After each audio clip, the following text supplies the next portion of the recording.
Hey, what's up, everybody? So I'm just sitting down right now to do a little production work for a friend of mine. Her name is CARA. She's an awesome singer-songwriter out of New York. It's capital, all caps, CARA. Go look her up on all the streaming platforms, wherever you get your stuff, and check out what she's got out there already. But in any case, she's working on a song, and she asked if I would, just give my 2 cents on it, and it ended up with me volunteering to do some production work for my to exercise my own creative muscles, as well as help a friend who's got a cool song to work on. So it is a piano. It's a piano loop, and vocals is the core of it. And then she had done like a demo with some production stuff, some loops and things she added in. That's what I heard, and hearing the vibe that she had going, it kind of led me to have my own ideas of stuff that might work in there. So that's what I'm doing. I'm sitting down to try to work out some of those things, explore some options to put into the production.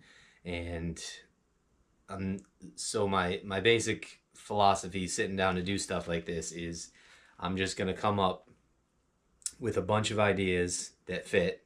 And this is especially easy to do when you're working with like a repetitive kind of loop thing. But in the end, it's not like a huge difference either way. But just the fact that there's that core like backbone that runs through the whole thing, in my mind, it makes it a little easier to just be able to throw down a ton of ideas and then work on figuring out where to place those along the timeline of that main backbone of the thing.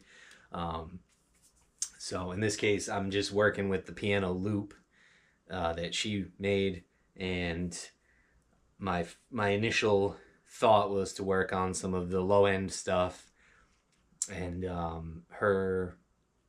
her demo had like a kind of like a heartbeat pulse in there. So I was thinking it was also some like a synth arpeggio that came in at one point, and I liked both of those things. So that led me to want to take the bass guitar and work on something that was in the low end area. And what I'm gonna do, and I guess I don't really need to show you because it's not like a big.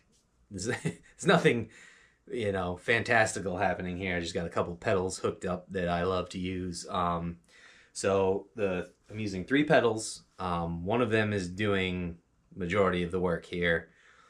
The other 2 are just to kind of shape the sound a little bit. So let's see. Pedal number 1 is called Albee by Big Ear Pedals, and it's just adding like a slapback delay, just a little like depth to the sound.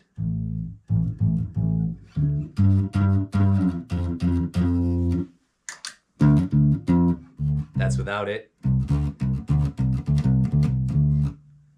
That's with it. So you can just hear that little slap back. Just a subtle little thing, just gives it a little more dimension or whatever. Honestly, don't know if it's even totally necessary for this. And then the next thing in line is a Boss pedal called the Slicer. It's the SL2 is the code for it. I have to say this is probably one of my favorite things to use because it has huge rhythmic capabilities to it. It's essentially something that just creates rhythmic patterns, and it can actually make the pitch of what you're playing dance around. So it's like somewhere in the arpeggiator realm of things, but it's more of like a rhythmic tremolo. Both those things exist on this pedal. For the cost of it, for the size of it, it is so worth it if you're doing production, because you can use it for guitar, bass, anything. You can put your voice through it and do some cool stuff. Obviously, keys and synth is awesome through it. I've never tried it on drums, but I imagine that you could actually do like a cool, just add like a cool effect to a part with it. The options on it for like blending the affected signal with the dry signal on it are great. Oh, it's full stereo. Oh, the other important thing to mention about the slicer pedal is it has the option to connect the MIDI cable from the pedal to your interface, and the reason that that is so great is that you can sync the tempo of your DAW to the pedal. Because if anybody's ever used a pedal that is in any way, shape, or form like a tremolo or something that is rhythmic, no matter how well you tap in or turn the knob to get it to sit perfectly with the song, inevitably at some point it's gonna drift because it is not lined up perfectly. So in a case of something like that, it is actually important, and that way you don't have to go back and time adjust and quantize afterwards. If you can lock it in at the beginning, then you're good to go. You don't have to do any annoying editing afterwards. So just another selling point on that pedal. Is it's fantastic and I love it and I highly recommend it. So by the way, I am not sponsored in any way, shape, or form to be telling you about this stuff. It's just stuff I love to use that I keep coming back to as a favorite tool. But in any case, after that, there's the Chase Bliss Generation Loss, which that is really, it's an emulation of old like VHS and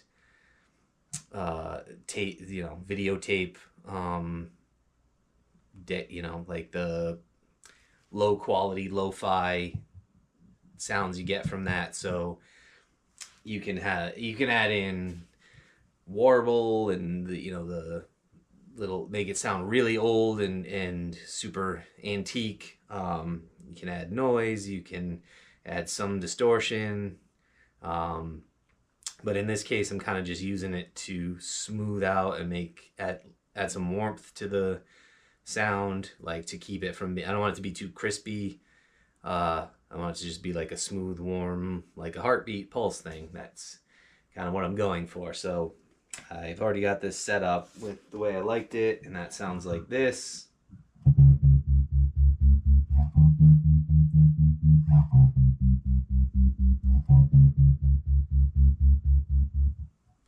So I clicked through a bunch of the options on there, found that pattern. It seemed to fit well with the piano. So I already recorded. I just hit play on the piano and I just recorded for most of the length of the loop. And something like this, it's easy to just like play it once good and then chop it and make a loop out of it. However, just in terms of trying to not do too much work, but also give something a little bit of variety and try to maintain a little bit more of the like variance of like a performance, I will always try to play through a bunch. I would like to hit record and know that I came out with at least 3 to 4 loops that I played through, different sections that are all worthy of being keepers. And that way, when I go to maybe make like an 8 or 16 bar loop, I can put like, if I say I have 4 chops out of this, I can do like 2 1 4 3 1 3 and like just line them up, and that way each one is ever so slightly different. When you're using like the Boss slicer pedal and it's more of that rhythmic choppy thing, I don't necessarily think that it makes a huge difference in this case because there's not a lot of variance that you hear from that, but I just think that's a good practice. It doesn't hurt. You're not wasting tape. It's all, just recording to the computer. So, and also if you want to Like, so right now this is just going to be mono up the middle, and if you would like to have it be something that is doubled, where you have it on the left and right side in stereo, I don't know if you all know this, but if you have one performance and then you just copy it exactly to another track and make them go right and left, that's just still mono, and you might end up with massive phase issues from that.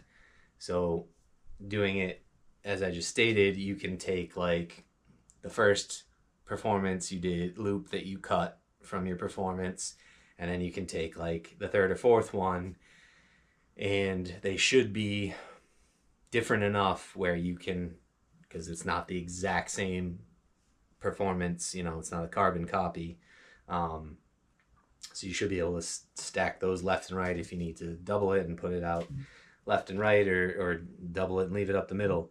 So that's just a helpful little tip in doing this. Anyway, so let me show you what this sounds like right now.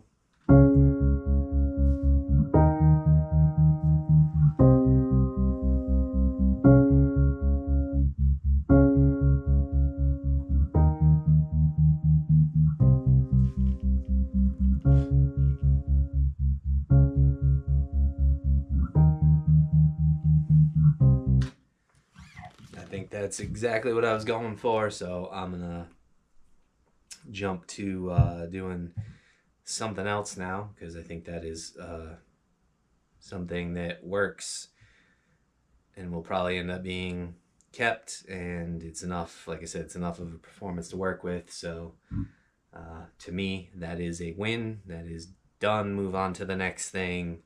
And yeah, so hope that was useful to you out there if you're DIYing yourself some production or recording at home. All right, so I'm gonna go figure out what my next idea I want to do is, and record some of that. But I just figured I'd share what my first step was, sitting down with something new to work on some production for. So if you enjoy this, please do me a favor, help me build this channel, because I love doing this stuff, and just hit the subscribe button, maybe throw me a like or a comment. Everything helps, and I greatly appreciate it. And yeah, see you in the next one. Peace, love, rock and roll.